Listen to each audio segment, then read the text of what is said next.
तो मुस्लिम समुदाय के लोगों को यदि किसी को लगता है भाई आपको होली के रंग से आपका धर्म भ्रष्ट हो जाएगा या जो भी है, तो वो उस दिन ना निकले, घर से ना निकले। जुम्मा साल में 52 बार आता है, होली साल में एक बार आती है।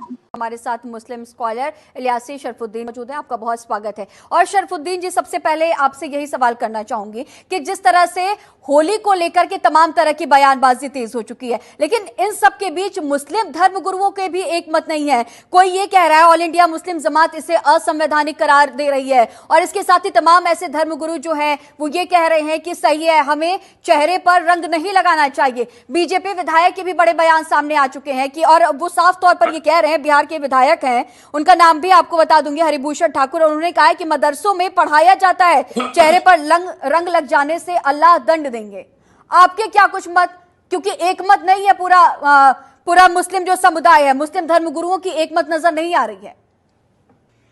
इस्लाम बिल्कुल एक मत है इसके बारे में, और इस्लाम कुरान हदीस से चलता है।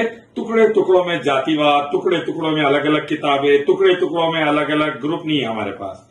इसीलिए इस्लाम साफ तौर पर यह कहता है कि अल्लाह उसके रसूल के अगर आपने नहीं सुना है, धर्मगुरुओं के जो मैसेजेस हैं वो भी आप सभी तक जनतंत्र टीवी वही मैं कह रहा हूँ, तमाम धर्मगुरु अगर इस्लाम के हिसाब से बात करें, कुरान हदीस के हिसाब से बात करें, एक ही बात करेंगे। हमारे पास 10 भगवान, 100 भगवान, 33 करोड़ नहीं है, एक है।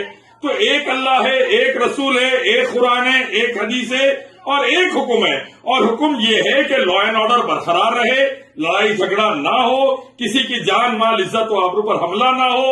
सीओ चौधरी कह रहा है कि लोग भंग पी लेते हैं, शराब पी लेते हैं, रंग डाल देते हैं, क्या कर रहे पता नहीं चलता।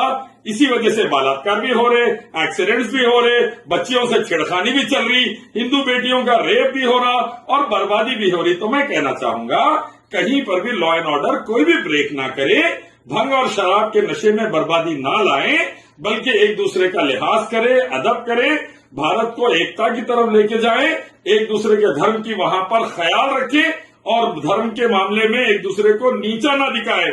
सीओ चौधरी कह रहा है धर्म भ्रष्ट होता है तो घर से मत निकलो। भाई एक जने भंग पी के शराब पी के घर में घुस गए तो क्या करेंगे? उसको क्या हो रहा नहीं मालूम हो रहा, चौधरी खुद बोल रहे। तो अगर पी के पिला के दूसरों की बहन बेटियों पे हाथ डाल दिए, जैसा कि चिन्मयानंद, आसाराम, गुरमीत राम करते आश्रमों में, वैसा अगर रोडों पे हो गया तो क्या करेंगे?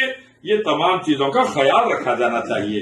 भारत की हर बेटी की इज्जत की हिफाजत हो, हर बेटे की जान की हिफाजत हो, हर मोहल्ले की हिफाजत हो, और इसके लिए लॉ एंड ऑर्डर को स्ट्रिक्टली मेंटेन करना चाहिए। पक्षपात कर एक दूसरे पे खाली आज पावर में है तो सीना मत तानिए। हम भी 1000 साल पावर में रहे, अल्हम्दुलिल्लाह, अल्लाह की वजह से फिर भी हम माइनॉरिटी में हैं। क्यों? इस्लाम अमन सलामती, शांति उन्नति सिखाता। तो शांति उन्नति की बात करिए, मिलजुलने की बात करिए और लॉ एंड ऑर्डर पे कॉन्सेंट्रेट करिए। जो भी लॉ तोड़ेगा उस पर एक्शन लिया जाएगा। शराब पी के, भंग पी के कोई लॉ तोड़ेगा उस पर एक्शन लिया जाएगा। जो भी दूसरे धर्म का हो, मुसलमान से एक तरफ से कोई हो, गलत स्टेप करेगा तो उस पर भी एक्शन लिया जाएगा। ये साफ तौर पर बोलिए, लेकिन ऐसा नहीं बोल के खाली घर में रहे तो अच्छा है, ये रहे तो अच्छा है। तो गुंडे दिख रहे हो चौधरी पुलिस ऑफिसर की जगह। किसी भी तरह की कोई हिंसा ना हो, इसे लेकर के बेहतरीन मैनेजमेंट करने की पूरी। अरे भाई, गुंडों की जैसे जुबान इस्तेमाल करेंगे एक पुलिस ऑफिसर, राउडी की तरह इस्तेमाल करेंगे पुलिस ऑफिसर। पुलिस ऑफिसर है, गली का लुच्चा है, पुलिस ऑफिसर है तो पुलिस ऑफिसर की तरह बात करे। मैं इंडियन आर्मी नायक का बेटा हूं, मेरे पिताजी इंडियन आर्मी में खून पसीना दिए भारत की हिफाजत के लिए 71 की जंग में। मेरे को मालूम है आर्मी की जुबान कैसी होती, पुलिस की कैसी होना। मैं IT कंसल्टेंट हूं, मेरी जुबान कैसी होना। तो अच्छी से जुबान इस्तेमाल करिए। जुबान गुंडे की तरह, लुच्चे लफंगे की तरह इस्तेमाल कर रहे। पुलिस ऑफिसर कम, 2 करोड़ का गुंडा ज्यादा दिख रहा उन्हें। ऐसा मत करो, बोलिए उसको बोलिए भारत को पहले नंबर पे रखो, योगी के तलवे मत चाटो, नहीं तो भारत टुकड़े टुकड़े हो जाएगा। भारत को नंबर 1 रखो, भारत की सुरक्षा नंबर 1 रखो, भारतवासियों की सुरक्षा नंबर 1 रखो। योगी के तलवे चाटने, मोदी के तलवे चाटने, अमित शाह के तलवे चाटने में देश के टुकड़े कर दे रहा उन्हें। ऐसा मत करो दोस्तों।